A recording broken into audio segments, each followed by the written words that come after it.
Hello everybody, welcome back to another video. My name is Margaret and welcome to Purple Frog. In this video today, I'm going to be taking you guys with me to go manga shopping at Barnes & Nobles. Without further ado, let's get into it.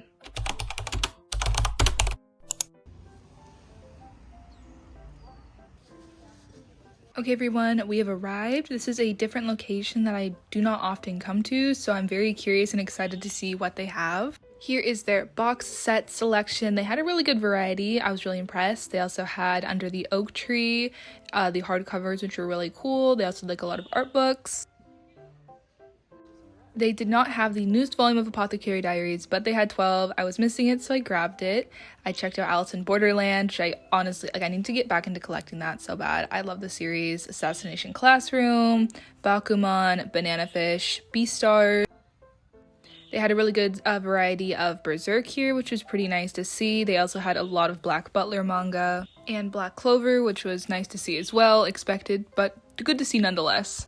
They also had the Bleach omnibuses, or at least a couple of them. In the Blue Lock section, they had the Nagi volumes that I also need to get at some point. It was not on the agenda for today, but it definitely is on the future agenda of things to get. They had a good selection of Blue Period, a giant selection of Bungo Stray Dogs, including a lot of like the spin-offs or whatever. Also a lot of Call of the Night. I went back because I need to get the newest volume of Blue Lock. They had a decent selection of Chainsaw Man, Namaki Zakari, and just a lot of series that I just don't typically see at my location. They had like a lot of variety here.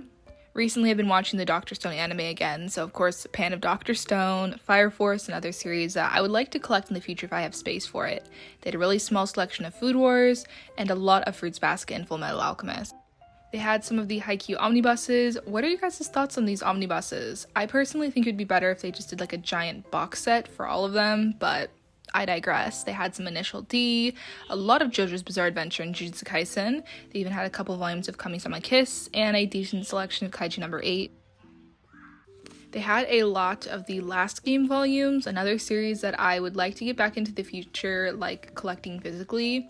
I've already read the series online ages ago, but it would be nice to have the physicals. They had the Marmalade Boy omnibuses, as well as some volumes of Mashal. I think I'm missing 4 and 5 of Megami and Tsugumi. They had Boruto 2 Blue Vortex. I don't know if I should get these, like this volume or not. I ended up passing on it because I want to get the Naruto manga in Japanese, like the convenience store omnibuses. So I think I'll get the Boruto one too. They had Gokinjo Monogatari, Nana. Here's the Naruto manga, One Piece, One Punch Man.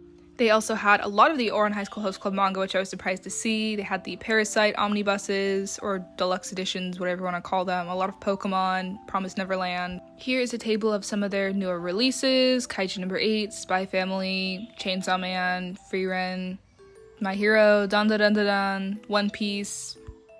I've never heard of Hikari Man. It looks interesting. They had this Jujutsu Kaisen, Kill the Villainess, Blue Lock, the Initial D Volume 5 that I also need to get at some point. It was not on my list for today. Hunter x Hunter Volume 23 was. I was very surprised to see it here. It's what I've been looking for, so I definitely had to grab that. They had Record of Ragnarok, Red River omnibuses, which once again, so many omnibuses in this day and age. I don't know why. I personally don't like them, but Sakamoto Days, they had a giant selection of, which was nice. Sasaki and Miyano, Seaside Stranger, See in My 19th Life, a lot of good series. They also had some volumes of Semantic Error, Volume 2, Seraph of the End. I don't know why these different volumes are different sizes. I don't like that. A Sign of Affection, once again, omnibuses. I don't like them personally. They did have a couple volumes of Slam Dunk, which surprised me. So I'm a Spider, So What? Another series I would like to continue collecting. Soul Eater, I love these perfect editions. They look beautiful. They had some Spider-Man manga. I just never noticed that before. Spy Family, of course. A Stepmother's Merchant, another series I need to catch up on. The Summer Hikoto Died, that time I got reincarnated as a slime. Once again, omnibuses. Why are there so many omnibuses? Like, I've just never seen so many. It felt like the store is being plagued by them. I had Toilet Bound Hanako-kun, Tokyo Aliens, Tokyo Babylon, Tokyo Ghoul, Tokyo Revengers. So much Tokyo. Also the Todai Revengers, and a lot of like manhwa and more omnibuses. Trillion Game, I should read this. It looks really good. Witch Hat Atelier, Windbreaker. Of course, my beloved Rise of Tanagai, Yakuza Fiancé. I adore the series. They did have a couple volumes of Yu Yu Hakusho, which was nice to see. Here's a little view of their light novel section. Of course, some MXTX titles. It was very interesting here. They had them alphabetized rather than having all of the MXTX titles in one area like my location typically does. They had Mushoku Tensei and just a lot of other light novels. Here is like a table of volume 1s it looked like, which is pretty nice to see. You had Haikyuu, Spy Family, Chainsaw Man, Sakamoto Days, just like a lot of the more popular series. Hunter x Hunter Omnibus. Why are there so many omnibuses? I don't know. They had Medalist, which I hear is a good series about ice skating. That caught my eye. That was interesting. Love Initial D, though. The Initial D Omnibus, that's fine, though, okay? That makes sense. We love Initial D. I'll take it in any form. Here's their, like, little art book section. I was surprised with how many art books they had. That was pretty cool. Like, they had JoJo a Go-Go. Never seen that at Barnes & Noble before, at least that I can recall. They had the Haikyuu ones, some of the One Piece ones, a lot of Berserk, like the deluxe editions on the other side of this display. They had this Fruits Basket illustration book thing. That's really cool. They had this little table of romance manga and romance volume 1s. You had Namakizakari. You had like a lot of manhwa titles on here too. Stomp, Kick, Love. Never heard of that. The title looks pretty though. Firefly Wedding. Love the series. Excited for volume 2. Fruits Basket. My Dress Up Darling. Horimiya. A Sign of Affection. Another series I adore. This series looked really pretty. The Emperor's Caretaker. The art looked really pretty.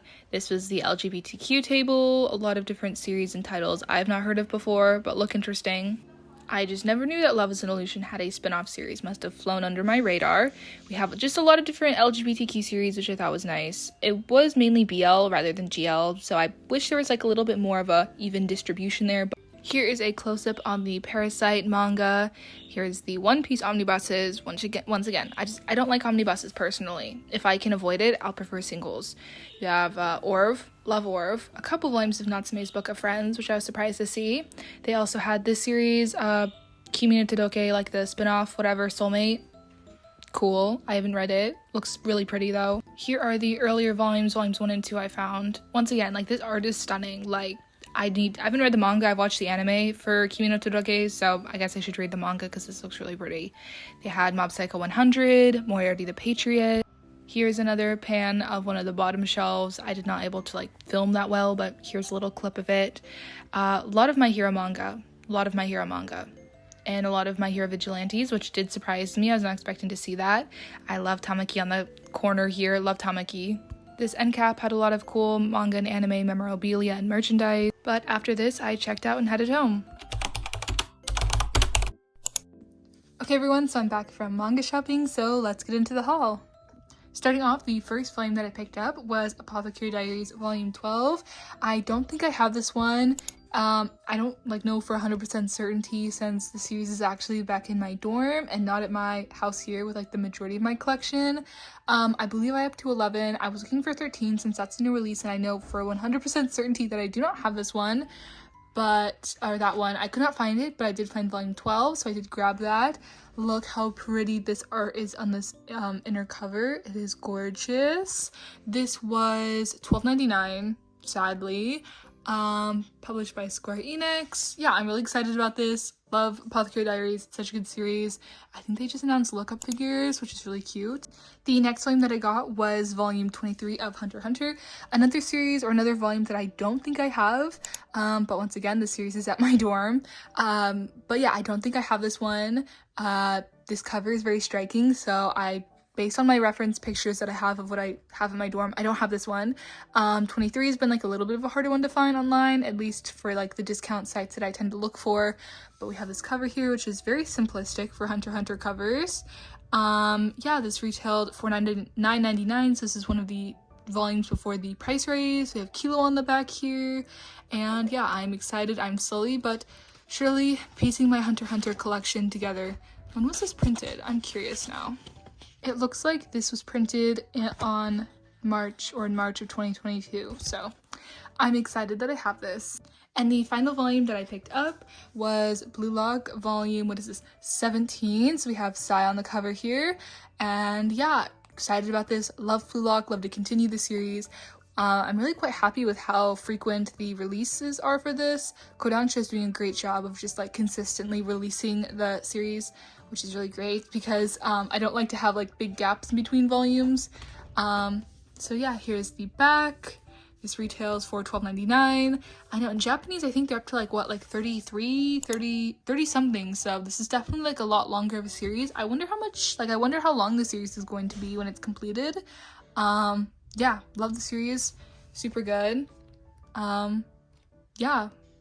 Who is your guys' favorite Blue Lock character? Obviously, mine's pretty obvious. It's Bachira.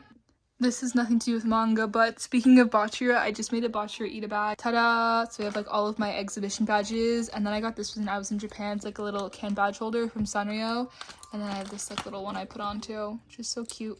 So this is my Ita bag I made. But yeah, here's everything that I got in today's shopping video. Thank you everyone so much for watching. I hope you guys all enjoyed the video. If you did, don't forget to comment, rate, like, and subscribe, and I'll see you guys in my next video. Bye guys!